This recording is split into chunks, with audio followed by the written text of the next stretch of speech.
Hey girls, on en avait marre de voir du contenu de vulgarisation sur les NFT qui commençait par Hello Bro. Du coup, on a décidé de créer le nôtre. Moi, c'est Annelise et je suis la fondatrice de Art Girls, un projet qui soutient les femmes dans le monde de l'art et dans les NFT. Et moi, c'est Jessie, je suis la fondatrice de la DAO Art from Future qui a pour but d'éduquer les artistes dans le Web3 et de les aider à réussir dans l'univers des NFT.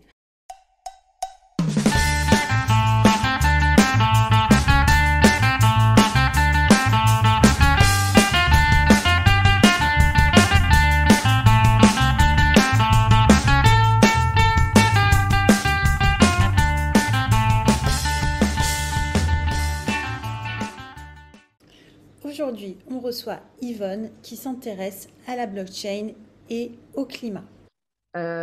Écoutez, moi, ça fait depuis le début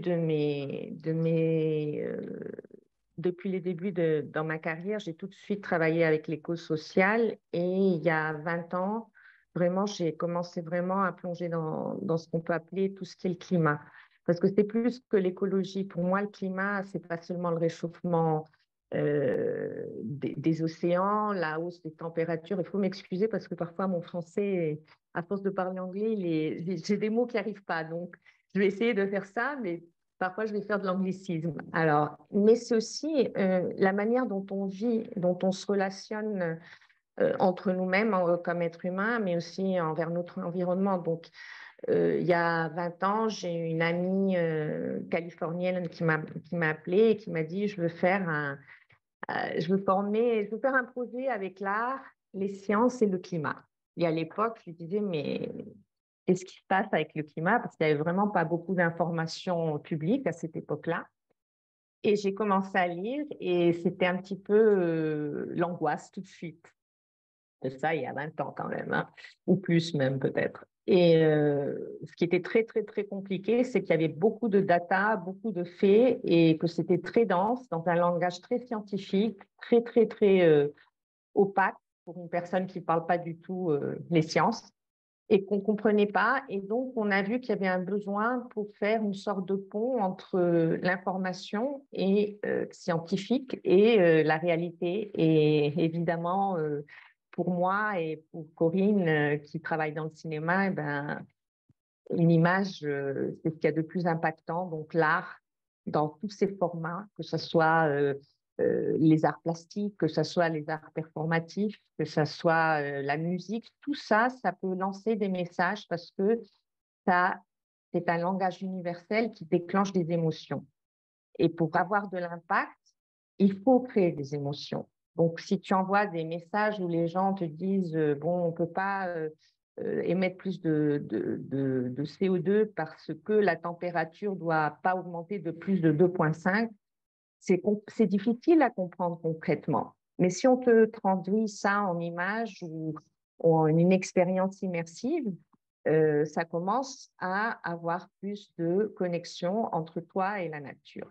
Et donc, moi, j'ai un petit peu commencé comme ça avec l'art et le climat. Et ensuite, quand j'ai commencé à rentrer dans la blockchain, en fait, j'ai été contactée par une start-up à Hong Kong qui voulait monter un marketplace de conservation.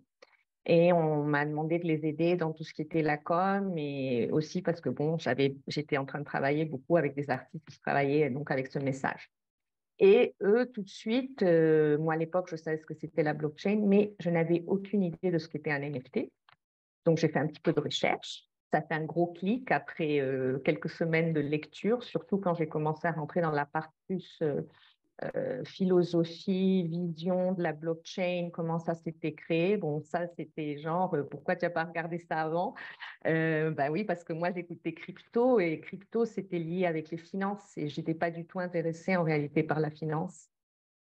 Et ces jeunes gens qui avaient la start-up voulaient créer cette plateforme sur la chaîne qui avait le plus de liquidité, qui a le plus de liquidité, qui est la chaîne Ethereum.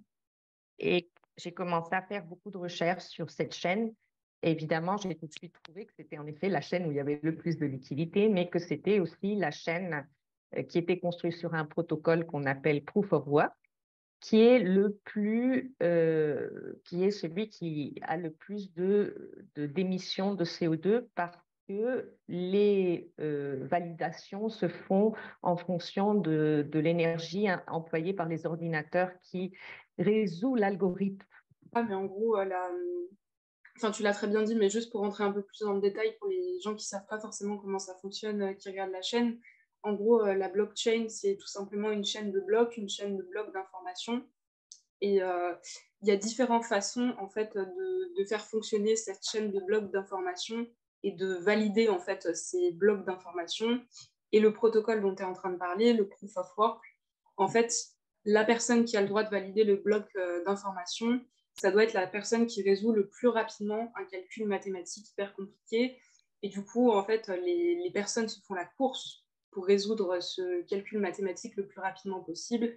Et du coup, souvent, c'est fait avec des ordinateurs ou des parcs d'ordinateurs hyper, Très qui consomment puissant. beaucoup d'énergie. Et voilà.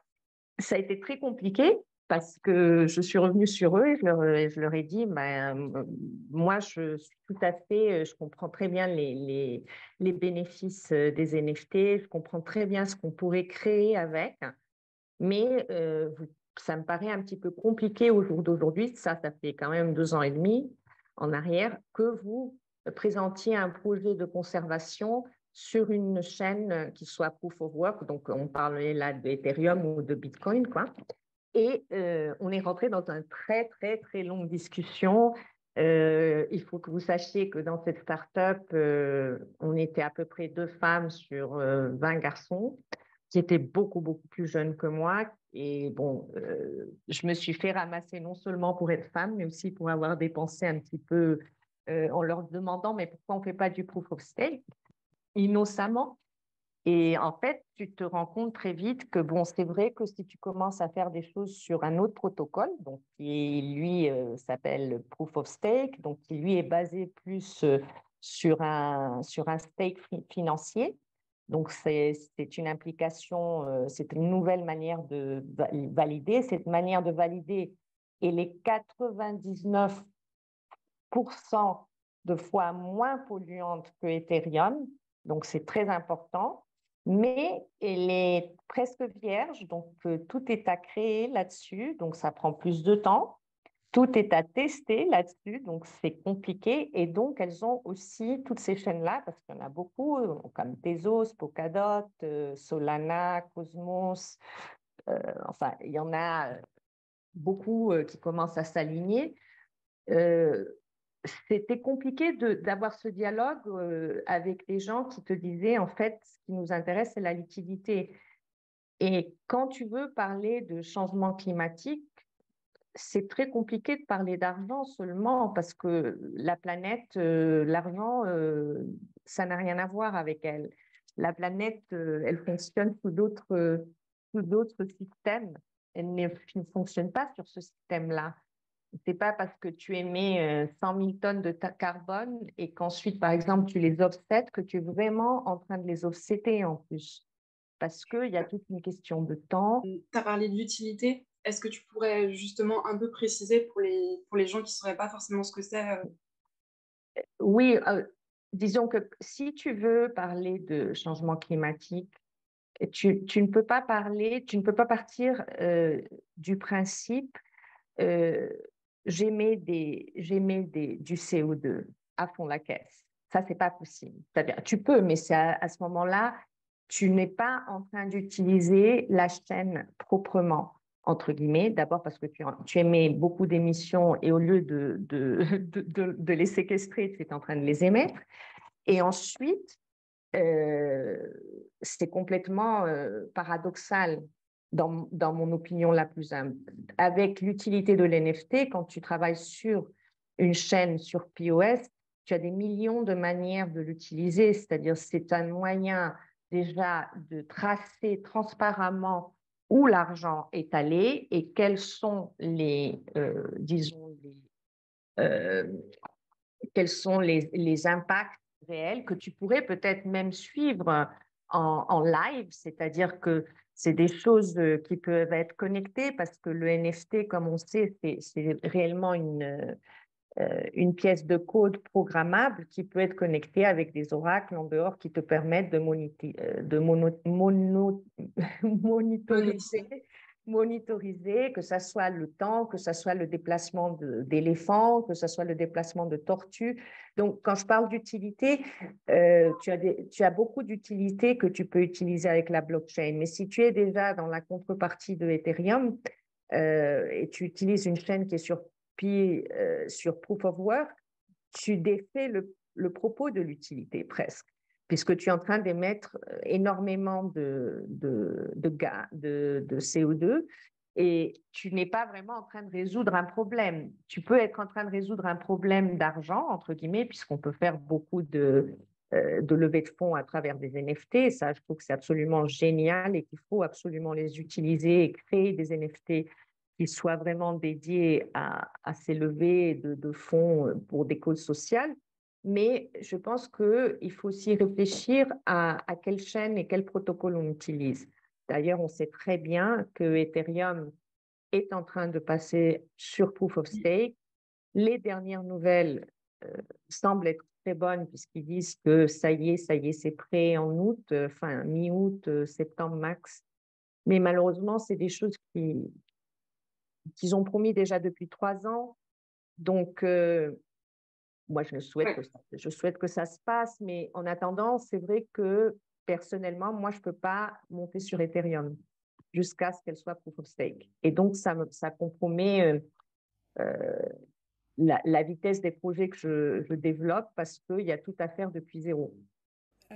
Après, c'est vrai que ça serait vraiment bien, je pense que en tout cas pour les artistes, que Ethereum passe en proof of stake, parce que comme tu dis, bah, en fait, il y a beaucoup de collectionneurs qui ont de l'Ether. Et c'est vrai que en tant qu'artiste, moi, je mine beaucoup sur Tezos, mais il faut quand même avouer que les gens achètent pour pas très cher. C'est-à-dire que si tu as vraiment envie de gagner ta vie en tant que créateur, c'est très très dur d'être sur Tezos, à moins de faire partie des top. Oui, moi, j'aime beaucoup la communauté de Tezos parce que Ethereum, en plus, disons, du problème écologique, c'est que les gas fees sont quand même s'ils ont baissé dernièrement parce que la monnaie a baissé, c'est quand même chaque fois que tu fais quelque chose, c'est des dépenses quand même assez conséquentes pour toutes les transactions. Tandis que, donc, les transactions, parfois, à une époque, ça te coûtait, si tu voulais vendre, entre guillemets, un NFT pour 10 dollars, entre guillemets, sur Ethereum ou l'équivalent, tu payais plus la transaction que la pièce.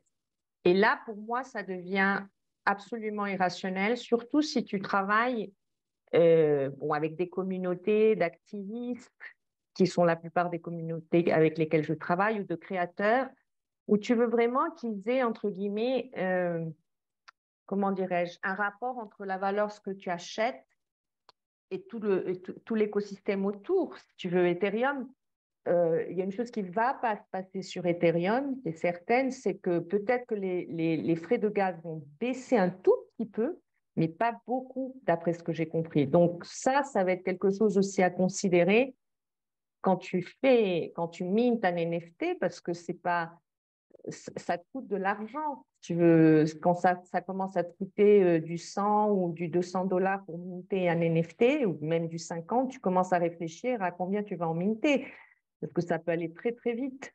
Et chaque fois que tu fais une transaction dessus, ça commence à devenir coûteux aussi. Donc, c'est Mais, aussi... mais tu penses pas aussi que ça peut être un moyen de justement pas être dans une surproduction totale aussi?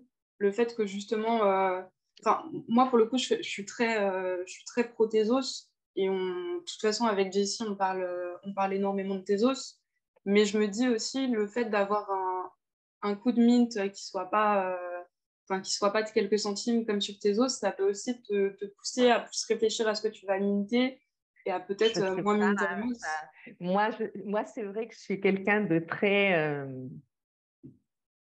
je fonctionne vraiment, j'ai toujours fonctionné un petit peu contre le mainstream, donc je ne me laisse pas vraiment absorber par des mouvements. C'est compliqué pour moi de rentrer tu vois, dans des vagues de viralité, de choses comme ça, parce que je pense que c'est à nous de...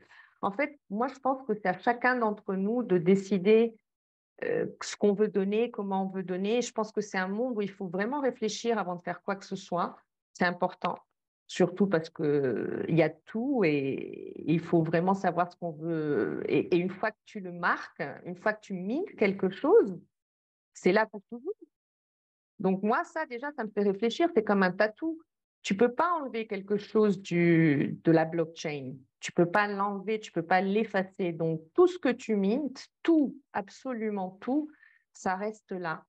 Et je pense que ça, c'est plus pour moi, disons, une manière de faire les choses où ça me fait réfléchir, OK, quand je vais dire ça, ça va pas partir. Ça va toujours être là. Toute la vie, on va pouvoir voir sur le bloc ce que j'ai dit, ce que j'ai minté, etc., etc. Ça fait partie de mon identité maintenant, entre guillemets. Donc, oui, bien sûr, ça peut, bien sûr, tu sais bien que ça, financièrement, c'est comme les œuvres réelles, par exemple, de photos ou de projections. Tu peux pas t'amuser à faire de la VR 24/7, c'est trop cher. Donc, quand tu veux faire quelque chose, tu y réfléchis un peu plus peut-être, mais je pense pas que je pense plus que par rapport à la liquidité, il y a plus de justification, entre guillemets, d'acheter du Ethereum, de faire des choses sur Ethereum. Et non seulement sur la liquidité, mais surtout aussi, c'est que tu as beaucoup d'apps qui te permettent de faire plein d'autres choses et de récompenser tes communautés d'une autre manière qu'on ne peut pas faire encore sur Tezos et sur Polkadot, etc., comme les POA, par exemple. Euh, j'ai demandé s'il y a des Tezos POA. On m'a dit pas encore. Donc, toutes ces choses-là qui semblent des petites choses, mais qui ne le sont pas. Parce que ça, c'est vraiment, tu vois, pour les podcasts, c'est des choses qui peuvent vraiment créer toute une sorte de système de récompense. Nous, on a été on suit le NFT Morning, donc on a vu plein d'apps qui peuvent vraiment ouvrir des portes monétiser déjà d'autres contenus créatifs. On ne peut pas faire, par exemple, encore sur les POS parce que les applications, les dApps n'existent pas. Donc oui, je pense que Ethereum, par rapport à ça, yes. Par exemple, moi, je veux faire dans mon prochain projet, je veux travailler avec des NFT dynamiques, c'est-à-dire qui changent dans le temps. C'est presque impensable hein, en ce moment. Il faut qu'on prenne les pioches, les cyber-pioches et qu'on commence à construire un contrat complètement différent. Genre, si aujourd'hui, tu es face à quelqu'un qui, justement, s'intéresse à l'écologie, enfin, en tout cas, pour lui ou pour elle, c'est important l'écologie, et en même temps, il se dit que les NFT, peut-être ça peut être intéressant, enfin, il comprend, tu vois, qu'il y a des utilités dans les NFT. Qu'est-ce que tu conseillerais, du coup, à quelqu'un qui aurait envie, entre guillemets, de concilier les deux, alors Tu, que tu dans parles le de discours, on nous dit que blockchain? c'est polluant. Tu De parles de quoi? la blockchain? Moi, là-dessus, je dois dire que je suis super radicale. C'est une des peu de choses où je me radicalise dans ma vie. Moi, je peux pas, en tout cas, porter le chapeau de quelqu'un qui est dans la conservation et quand il y a une solution où j'émets presque pas de CO2, ne pas la suivre et aller vers celle euh, oui, qui est très polluante seulement parce qu'elle pourra me permettre peut-être d'avoir plus de facilité à créer ce que je veux créer. Du Donc coup, oui, moi, t'inciterais plutôt les gens à penser, entre guillemets, sur du long terme leur projet, dans le sens où... oui, en plus, c'est vrai que si tu commences dans le NFT, si tu commences dans le NFT, moi franchement, je recommanderais pas d'aller tout de suite sur un sur Ethereum.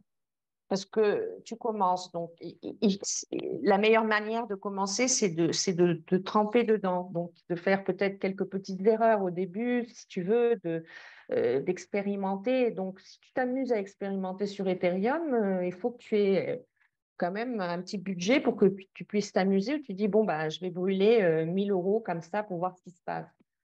Non, pourquoi tu vas brûler 1000 euros si tu peux tout de suite faire ça, je sais pas, 20 ou 30 euros, tu peux commencer à faire des petites choses sur tes os et voir ce qui se passe.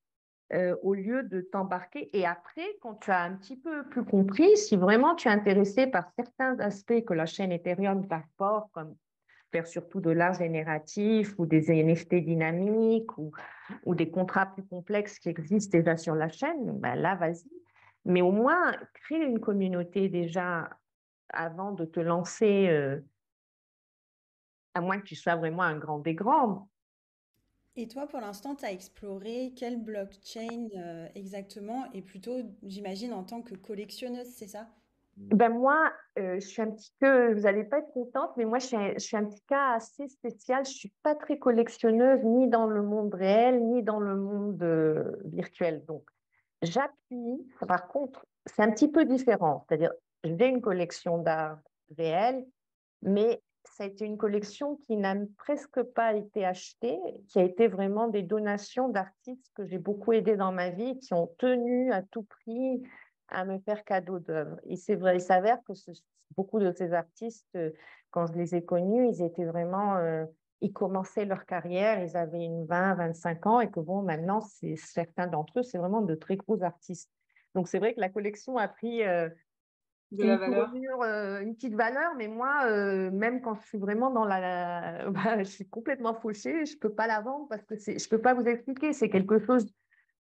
Moi, si je collectionne, c'est pour garder pour toujours, entre guillemets. C'est parce que j'aime vivre avec les œuvres. Donc, j'appuie les artistes que j'aime et c'est la même chose dans l'espace virtuel. Donc, c'est plus sur des chaînes comme Tezos parce que en ce moment, franchement, je ne peux pas me permettre de collectionner les artistes que j'aime sur ceux que j'aime moi sur Ethereum. C'est déjà des œuvres qui coûtent, oui, qui coûtent à peu près la même chose tu vois, dans le réel et qui sont minimum 5 à 10 000, à 50 000 euros. Donc, c'est un petit peu compliqué là. Mais je peux appuyer par contre, et c'est ce que j'essaye de faire, même si c'est des petites, tu vois, des petites œuvres. J'essaye d'appuyer un petit peu. Maintenant, qui sait comment je fais? Moi, je regarde pas les wallets, ça m'intéresse pas du tout. Moi, ce qui m'intéresse, c'est l'art. Donc, bon, bien sûr, je viens du monde de l'art. Donc, c'est vrai que je vais pas vous mentir, j'ai déjà énormément de, comment dirais-je, de médias dans ma tête parce que ça fait 50 ans que je suis immersée dans ce monde-là et surtout dans le monde digital. Et donc, j'ai des artistes traditionnels que je suis depuis très, très longtemps et des nouveaux aussi. Et dans le monde virtuel, eh ben, je regarde beaucoup Twitter et je pose des questions tout le temps. Je cherche tout le temps. Ce matin, je cherche à voir ce qui se fait dans l'architecture, dans le métaverse, mais des choses un peu plus poussées que juste accrocher des NFT dans un musée. Et je cherche de voir des gens qui poussent les limites et qui ont un art. Moi, j'aime beaucoup l'art conceptuel, j'aime les messages. Je travaille dans le climat, je travaille dans le social, donc euh, ça peut partir d'une Marina Abramovic, puisqu'on était en train de parler euh, d'impact et de Tezos et de social. Elle a lancé sur Tezos, mais elle-même, si j'ai bien compris, j'ai pas encore regardé, mais je pense que même son drop, elle l'a pas tout vendu encore. Et c'est Bon. là où vous voyez la communauté, parce que tu peux avoir une communauté dans le monde réel, mais c'est pas la même communauté. Il y a des parts qui s'entrecroisent, mais c'est pas la même communauté. Donc, par exemple, peut-être pour nous, Marina Abramovic, c'est un héros, mais peut-être pour un CryptoPunk, mais il te dit, mais qui c'est celle-là? Ben, ouais, qui c'est celle-là? Il a raison. Donc, pour moi, tu vois, ça, c'est des artistes. Et c'est un truc qui ne se fait pas tellement, c'est-à-dire les artistes, tu as besoin de raconter leur histoire, de raconter quand tu fais de la curation ou tu fais de la production. Pour moi, c'est cette histoire qui est vraiment intéressante de comment est son processus créatif, de ce qui l'a inspiré, de pourquoi il travaille dans ce médium, de qu'est-ce qu'est un NFT pour cette personne. Parce que moi, je travaille avec beaucoup de femmes des années un peu comme moi, les boomers, donc vraiment euh, des OG, mais des OG de chez OG, puisque c'est des OG de l'art digital et de l'art Internet, etc. Et elles, bon, elles font des NFT, mais elles peuvent te dire que l'art, c'est pas qu'un NFT, elles vont te dire un NFT, c'est pas de l'art, par exemple. Et tu commences une conversation comme ça, très conceptuelle, très philosophique, où c'est extraordinaire tout le contenu que tu peux sortir et comment tu peux mettre, tu vois, en contrepartie, une génération plus jeune comme vous en conversation et voir ce que ça donne. Parce que c'est vrai que l'art digital, c'est pas nouveau, le métaverse, c'est pas nouveau. Maintenant, le métavers sur la blockchain, oui, c'est nouveau. Les NFT, oui, c'est nouveau. Mais tout ce qui est la partie digitale, elle n'est pas nouvelle. Ce qui est nouveau, c'est le contrat, c'est le smart contract, qui est un contrat, qui est du code programmable. Et c'est ce programme qui est super intéressant. Exactement, juste pour les personnes qui ne le savent pas forcément, l'art digital, ça existe depuis à peu près 60 ans, si je ne dis pas de bêtises. Et du coup, on a des œuvres numériques et digitales qui sont produites par des artistes depuis plus de 60 ans. Ce qui est très différent, par contre, c'est qu'avec les NFT, on a entre autres notamment une possibilité de commercialisation qui est hyper efficace. Et du coup, on a un marché de l'art numérique qui prend un véritable essor, alors que moi, je me souviens, le premier événement sur lequel j'ai travaillé dans le milieu de l'art, c'était une foire d'art numérique. Et à l'époque, on nous disait, c'est hyper compliqué de vendre de l'art numérique, il y a très peu de collectionneurs et le marché est tout petit, quoi. Alors qu'aujourd'hui, on est face à une situation qui est très différente.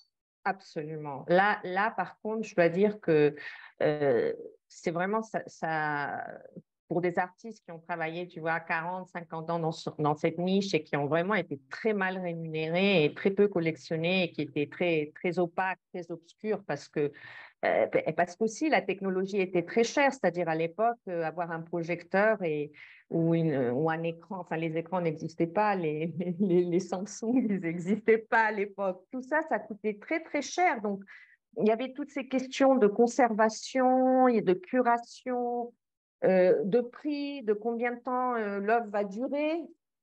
On n'a toujours pas la réponse entre vous et moi. Et puis, qu'est-ce qui se passe quand on passe du VHS, que vous avez même peut-être pas connu, qui passe au CD, qui passe à la clé, enfin, toutes ces questions qui sont même pas, qui vont continuer à évoluer dans le temps, sont des questions très importantes aussi qui, avec la blockchain, tu en résous déjà quelques-unes, comme on parlait de l'appartenance, de la propriété digitale. Tout ça, ça a créé aussi, c'est en train de créer pour tous ces artistes un nouveau revenu qu'ils n'avaient pas avant, mais aussi ces artistes-là en particulier, ils utilisent le NFT en plus, ils lui donnent encore une autre cape et ils l'utilisent comme un autre outil.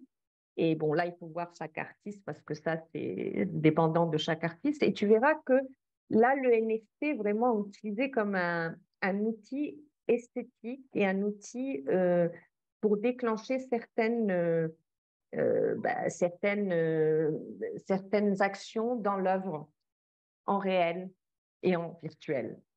Ça va des deux côtés. Donc, il y a des artistes qui ont fait vraiment une immersion totale, qui n'ont pas justement juste pris une pièce déjà existante digitale, par exemple comme a fait Marina, qui est tout à fait logique, mais disons qui ont vraiment poussé les choses à un autre niveau et qui continuent à les pousser. C'est ça ce qui est vraiment, moi, c'est ce qui me fascine le plus, c'est-à-dire ce qui n'existe pas encore.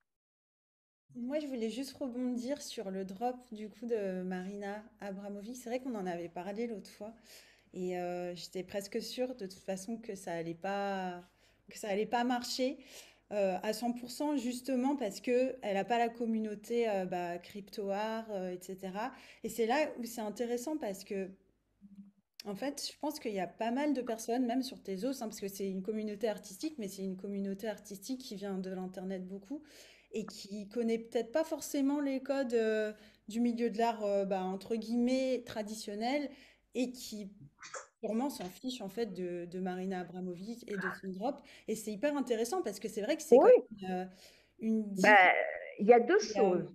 Il y a aussi une chose moi, je pense qu'elle l'a fait trop cher. Elle l'a fait Euh, trop cher pour ce qu'elle voulait faire. Si tu vas faire une édition, parce que moi, je suis en train de réfléchir là pour faire un projet aussi comment je le fais pour commencer, c'est-à-dire, c'est trop cher. C'est trop cher. C'est-à-dire, si tu veux vraiment faire rentrer des artistes émergents qui vont dépenser, c'est-à-dire enfin, moi, je pense qu'aujourd'hui, avec la crise où on vit, dire à quelqu'un de dépenser, je sais plus combien c'était, 120 pounds ou un truc comme ça, ou un 150. peu plus. Un peu plus. Jessica, elle l'a pris. C'était, Pardon? en euros, ça faisait, je crois, 180 €. Elle a été contactée par cette organisation Circa, je crois, que je connais Ouais. pas. Mais en fait, nous, on n'a pas pu vivre parce que la communication encore n'a pas été assez bonne, mais c'est dommage. C'est-à-dire que ils ont pris dans plusieurs villes du monde les grands écrans. Donc, ils sont arrivés avec cette idée d'avoir les écrans et les NFT.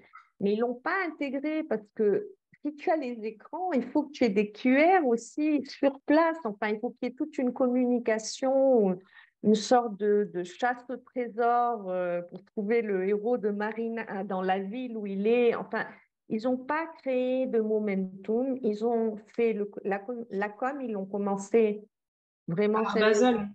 Ils ont commencé à Ouais, deux Basel quand même. semaines, ouais, mais un petit machin, ils ont fait un petit truc. Après, ça a été 2 semaines ou 10 jours de com. Euh, Ouais. c'est, Après, c'est pas, c'est pas beaucoup parce que, tu vois, comme vous le savez, il faut quand même éduquer les gens parce que je crois que vous pouviez acheter aussi, vous pouviez acheter non, en plus, il fallait que tu aies un Tezos wallet, entre guillemets, un Temple ou un Trésor, ou, enfin, déjà, ça, c'est pas évident pour quelqu'un qui n'a aucune idée, c'est-à-dire la majorité de la communauté de Marina.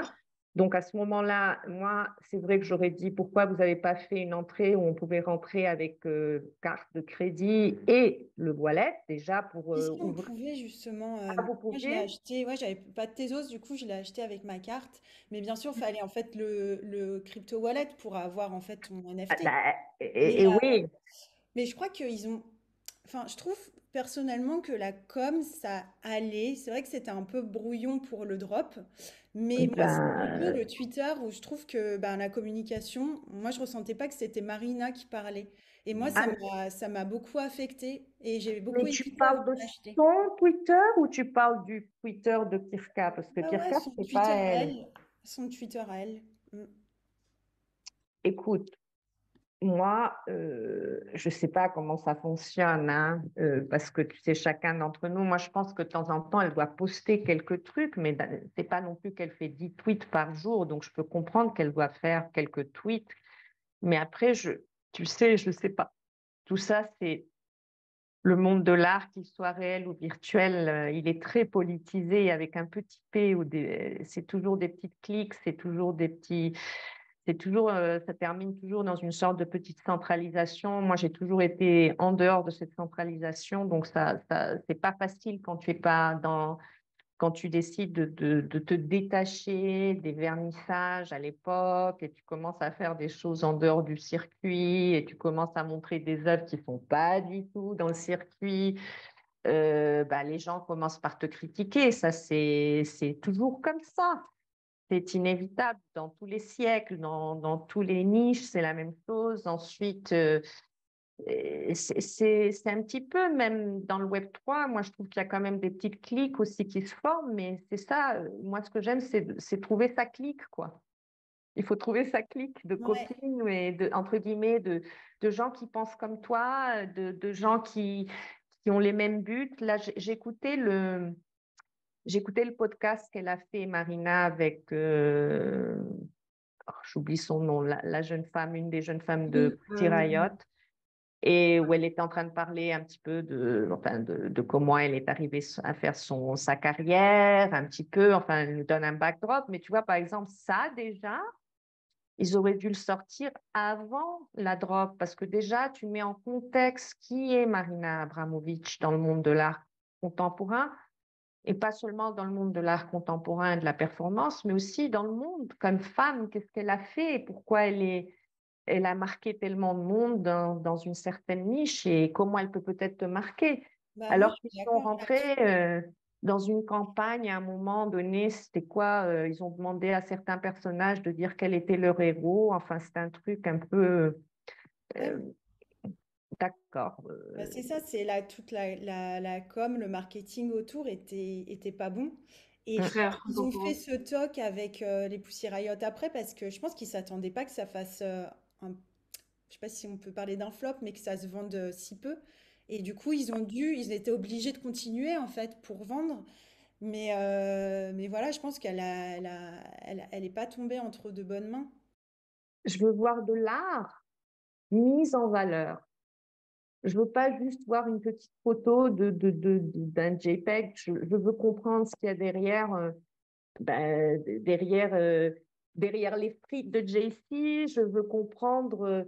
Et c'est pour ça que, par exemple, j'aime beaucoup la plateforme de Pauline parce qu'ils ont créé un outil qui vous permet de créer une sorte de parcours d'exhibition, d'exposition, pardon. Ouh là, je suis partie dans un autre truc. D'exposition, donc tu as un fond, entre guillemets, tu peux mettre un background de ce que tu veux et après tu crées des points d'information qui peuvent correspondre au making of et dedans tu as tout le template qui te permet de uploader des vidéos, des sites internet, de créer des liens avec le marketplace, de créer des liens avec des bios, d'avoir des interviews avec l'artiste, parce que si on veut vraiment positionner ça comme de l'art, il faut qu'on le traite comme de l'art, que ce soit un NFT. Comme je dis, pour moi, c'est dur. Moi, quand on me parle d'artiste NFT, en réalité, je ne comprends pas très bien ce que c'est. Il faudra qu'un jour on m'explique. Parce que moi, je parle d'artistes en général. Et après, j'ai des artistes qui utilisent des NFT, j'ai des artistes qui peignent et qui utilisent des NFT, j'ai des artistes, tu vois, c'est de l'art. Donc, quand on met cette séparation, qu'on parle de NFT, d'artistes NFT, comme dinosaures, je demande qui sont les artistes NFT et pourquoi on les qualifie d'artistes NFT et est-ce que quand on fait ce genre de qualification, on ne met pas dans le même paquet une tonne d'autres choses qui ne sont pas de l'art, mais qui ont des utilités très intéressantes, qui peuvent être comme les PFP, par exemple. Pour moi, il y a des choses qui sont super dans certains PFP, mais je ne les considère pas. Je ne peux pas considérer, je ne sais pas, un Reficanadol avec un PFP, même avec un CryptoPunk, pas en valeur. Je ouais. parle de Bah concept, après, c'est le tu marché des vois. NFT, de toute façon, c'est un marché global et dedans, il y a un marché de l'art, mais effectivement, enfin, tout le marché NFT ne doit pas être considéré comme de l'art et de toute façon, on n'a pas revendication, enfin, on n'a pas volonté à se revendiquer comme de la création artistique. Mais je terminerai en disant que, bah voilà, effectivement, on l'a vu avec le drop de Marina Abramovic, c'est pas parce que quelqu'un a une légitimité dans le monde de l'art traditionnel que ça va bien se passer dans le Web3. Et effectivement, il y a tout un tas de codes et de travail à faire pour arriver dans cet écosystème. Et il y a quelqu'un que j'aime beaucoup qui dit un truc qui est assez vrai, qui dit que par exemple les, les références comme Star Wars ou ce genre de références au niveau culturel, bah, finalement, c'est peut-être plus des références artistiques pour le milieu NFT que Marina Abramovic, en tout cas aujourd'hui. Et moi, je voudrais terminer en disant que la blockchain va disrupter le monde de l'art, mais là, je pense que personne ne comprend à quel point ça va disrupter le monde de l'art qui existe actuellement. Et je pense que d'ici genre 10 ans, ça aura complètement changé. Et moi, j'ai I vraiment hope hâte en tout so. cas. On espère, moi j'espère. Moi je ne demande que ça, hein. Moi ça fait déjà 30 ans que je demande ça. Donc je suis tout à fait. J'espère. Je pense que c'est déjà en train de changer, mais c'est des évolutions lentes parce que voilà, le monde de l'art est traditionnel est vraiment très, très, très, très, très centralisé. D'ailleurs, moi, une des questions que je m'étais posée dès que j'étais rentrée, parce que je suis rentrée, et puis bon, quelques mois plus tard, il y a eu la vente de Beeple à Christie's, et j'ai rien compris, quoi. Moi, j'avais rien compris parce que j'ai dit, mais je comprenais rien. Je disais, mais attends, on parle de décentralisation et on va vendre, et on va vendre, et on va dropper ça chez Christie's. Attendez, je comprends pas très bien. Et toujours aujourd'hui, c'est là où tu commences à te demander qu'est-ce qui va gagner? L'esprit euh, tu vois, disrupteur de décentralisation contre encore l'esprit de centralisation, parce qu'on ne peut pas me dire que Christie's, les boîtes aux enchères, elles sont hyper centralisées, même dans le Web3. C'est totalement privé, tu sais qui a acheté peut-être, mais on ne sait même pas quand ils se reçoivent l'argent. Enfin, c'est derrière encore dans le back-office. On ne sait même pas comment elle s'est passée vraiment, cette vente de Beeple. Hein. C'est passé tout d'un coup de, je ne sais pas, de 15 millions à 60 millions d'un coup, quoi. C'est un truc assez, un petit peu fou, quoi. Enfin, tu sais, c'est... Ouais, après, le marché de l'art contemporain se positionne un peu pareil. Après, je pense que tout simplement, dans le Web3, on est en train de se rendre compte que c'est les artistes et les créateurs qui ont le pouvoir et que, de manière générale, enfin, exactement comme ce qu'on a vu avec le drop de Marina Abramovic et ce qu'on disait tout à l'heure, que finalement, à moins de s'investir de manière concrète dans le Web3, on a beau avoir un gros budget, on a beau avoir une image de marque, on a beau avoir de la com, on peut faire un flop total, quoi. Donc, Ouais. je pense que Et ça va plutôt vers la décentralisation pour le coup. on va voir. Tu sais, moi, je crois beaucoup à la machine. Enfin, je crois au code, mais l'être humain, c'est autre chose. C'est des milliers d'années de répétition de la même chose. C'est-à-dire, tu le vois au cours de l'histoire, on refait les mêmes, entre guillemets, les mêmes erreurs. Donc, ça sera intéressant. Mais là, on a une autre équation. On a quand même, on a une autre donnée dans l'équation qui est le code, qui peut vraiment changer un petit peu les choses. Moi, j'espère que ça change, franchement, et que ça donne plus de, tu vois, de pouvoir aux créateurs, en tout cas le pouvoir juste, puisque jusqu'à maintenant, euh, c'est vraiment, c'est très, très difficile. C'est très difficile d'être artiste, hein, entre guillemets, même avec le Web3, je crois que c'est encore difficile.